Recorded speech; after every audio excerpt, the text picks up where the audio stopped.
지금부터 아팅쌤의 썰렁한 교리를 시작하도록 하겠습니다. 이번 시간에는 하느님께서 아브라함에게 이삭을 제물로 바쳐라 라고 하신 것에 대한 이야기를 해보려고 합니다. 하느님께서는 아브라함을 시험하시기 위해서 내 아들 이삭을 제물로 바쳐라 라고 말씀을 하세요. 이삭이 누구죠? 아브라함이 100살에 어렵게 얻은 아들이에요.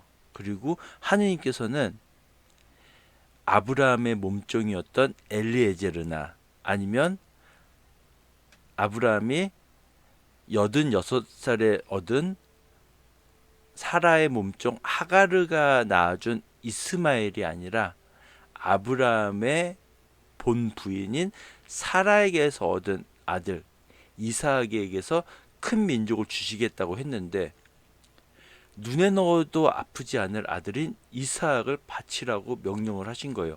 하느님께서 사라에게서 낳은 아들로 큰 민족을 주시겠다고 했으니까 이삭을 바치고 나서 또 다른 아들을 주시려나?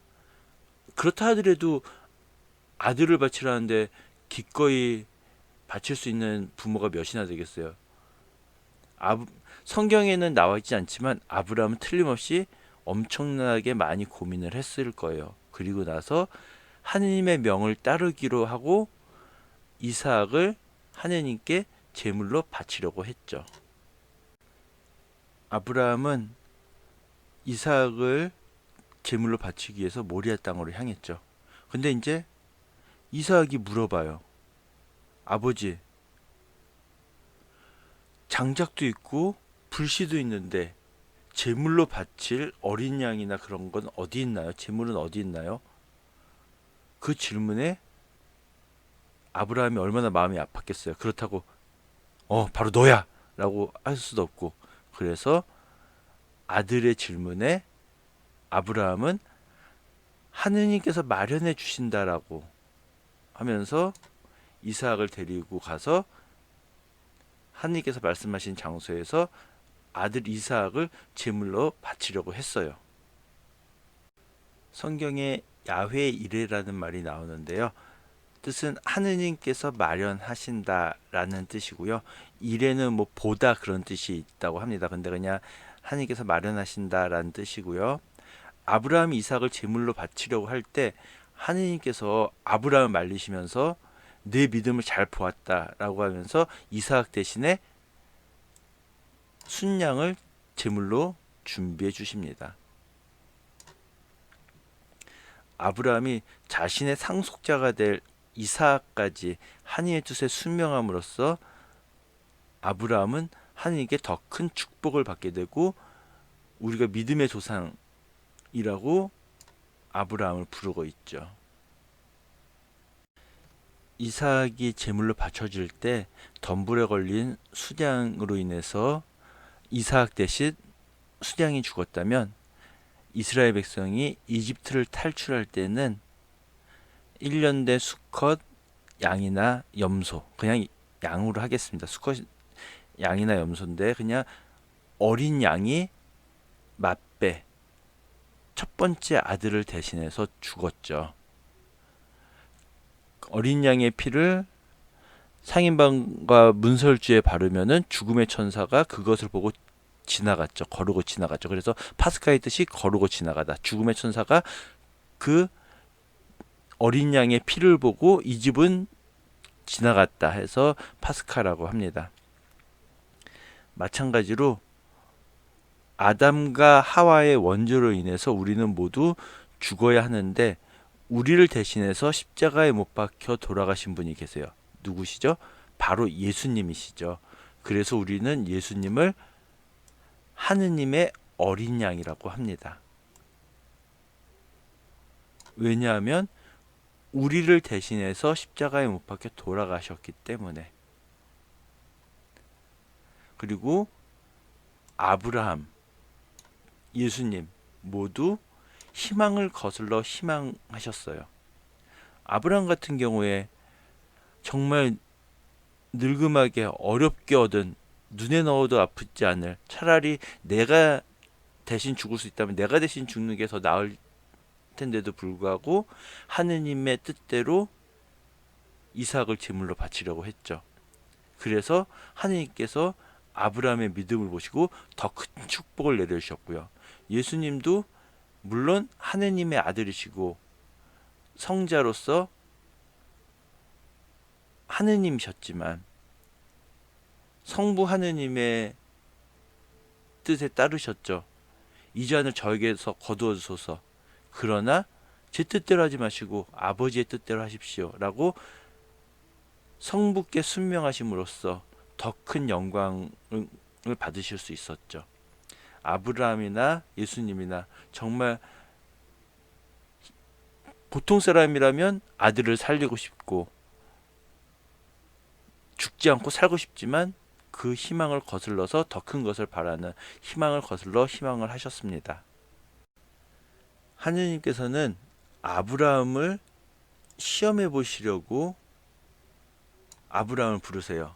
그리고 나서 아브라함에게 너의 아들, 내가 사랑하는 외아들 이삭을 데리고 모리아 땅으로 가거라. 그곳 내가 너에게 일러주는 산에서 그를 나에게 번제물로 바쳐라. 번제물은 불태워서 바치는 거예요. 불태우면 연기가 올라가잖아요. 그러면 이제 그 연기와 냄새를 하나님께 바친다, 그런 의미거든요. 성경에는 나오지 않지만 아브라함은 틀림없이 굉장히 많은 고민을 했을 거예요. 하나님께서 나와의 약속은 어쩌시고 내 사랑하는 아들을 바치러 가시지? 굉장히 많은 고민을 했겠지만 결심하고 나서는 하인을 데리고서는 아들 이삭을 데리고 번제물을 태울 장작을 팬 다음에 하느님께서 말씀하신 곳으로 떠나죠. 근데 이삭이 아버지 아브라함에게 물어요. 불과 장작은 여기 있는데 번제물로 바칠 제물, 양은 어디 있나요? 라고 아버지한테 묻죠. 아버지 아브라함이 얼마나 가슴이 아팠겠어요. 그게 너야 라고 할 수도 없고. 그래서 아브라함이 얘야, 번제물로 바칠 양은 하느님께서 손수 마련하실 거란다 라고 하고서는 아들 이삭을 데리고 산으로 올라가죠. 그리고 하느님께서 말씀하신 곳에 다다라서 아들을 제물로 바치려고 아들을 죽이려고 했어요. 그때 하느님의 천사가 아브라함을 불러요. 그 아이에게 손대지 마라.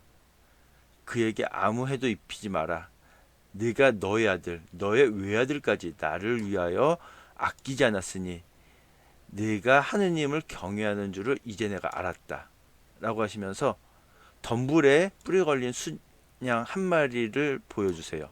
그래서 아브라함은 가서 그 양을 끌어다가 아들 대신 번제물로 바치게 되죠. 여기 양은 이삭을 대신해서 죽게 되는 거죠. 그리고 탈출기에서는 흠없는 어린 양, 물론 염소도 있지만요, 어린 양이 이스라엘의 맛배를 대신해서 죽고요. 그리고 예수님께서 우리들을 대신해서 십자가 못 박혀 돌아가시는 거죠. 아브라함은 그곳의 이름을 야훼 이레라고 하였다. 즉 하느님께서 손수 마련하신다라는 뜻이에요. 그리고 하느님께서는 아브라함을 더욱더 축복하시죠. 여기에서 야훼 이레라고 해서 야훼라는 말이 나오는데, 여러분들도 아시다시피 야훼라는 게 100% 정확한 발음이 아니기 때문에 대부분 야훼라는 단어는 주님 또는 하느님으로 바꿔서 성경에서 적고 있는데, 모세에게 당신의 이름을 알려주신 데나 아니면 이렇게 야훼 이레처럼 야훼를 꼭 써야 되는 부분에서는 야훼를 꼭 써야 되는 부분에서는 야훼를 쓰지만, 대부분 그냥 야훼 하느님 뭐 그런 데서는 그냥 야훼를 주 또는 하느님, 주님, 하느님 그런 식으로 바꿔서 부르고 있습니다. 지금까지 들어주셔서 대단히 감사합니다.